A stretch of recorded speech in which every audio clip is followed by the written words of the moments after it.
Pernahkah kau berdiri sendirian di pantai pada malam hari? Ada kesunyian yang berbeda di sana.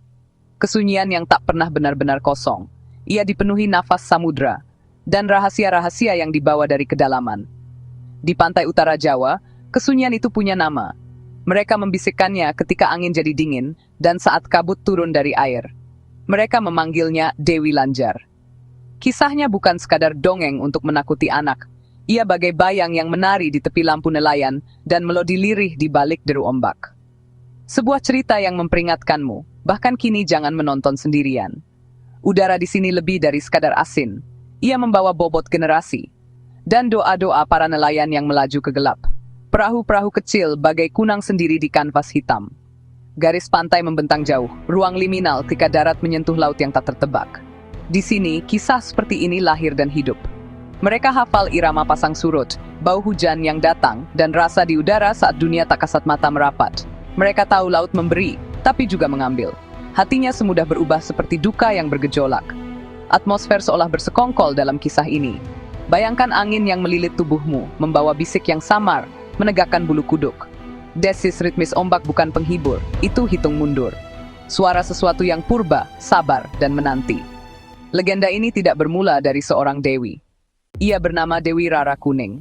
Seorang perempuan desa, tak jauh dari pantai yang kelak menuntutnya. Hidupnya sederhana, sampai suaminya pergi melaut dan tak kembali. Hari jadi minggu, minggu jadi bulan. Harap meredup meninggalkan kekosongan yang perih. Dukanya badai yang mengamuk di dalam dada. Malam demi malam ia datang ke tepi laut, memanggil namanya. Kakinya tenggelam dalam pasir basah, suaranya ditelan angin dan deru ombak. Hingga pada malam tanpa bulan, ia terus melangkah dan tak berhenti. Dingin ke pergelangan, ke lutut, ke pinggang, ia tak melawan.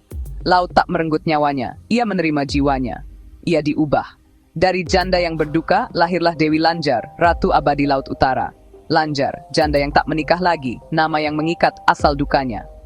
Wilayahnya, sepanjang pesisir utara, kerajaan tak kasat mata dari rindu. Bagi yang hormat, ia penuntun kerezeki, penolak badai. Bagi yang angkuh, ia cemburu dan menggiring pada kubur berair.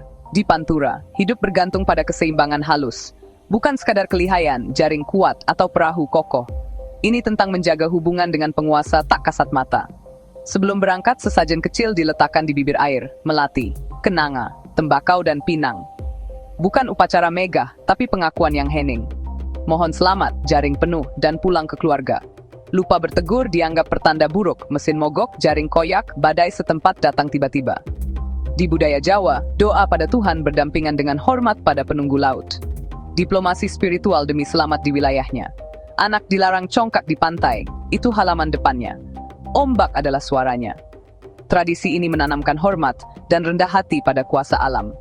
Ada yang menantang batas kisah ini, muda, kadang gegabah, mereka memanggil namanya. Kepalan dada, tapi tangan gemetar. Kadang legenda itu menjawab. Hawa turun tak wajar dingin merayap ke tulang. Bukan jerit, tapi tembang sendu dari segala arah. Perempuan berkebaya, rambut hitamnya bergerak, meski angin tak menyentuh yang lain. Ada kisah, seorang kawan melihatnya melangkah perlahan di garis air. Ia menoleh, wajahnya pucat berkilau, mata penuh duka.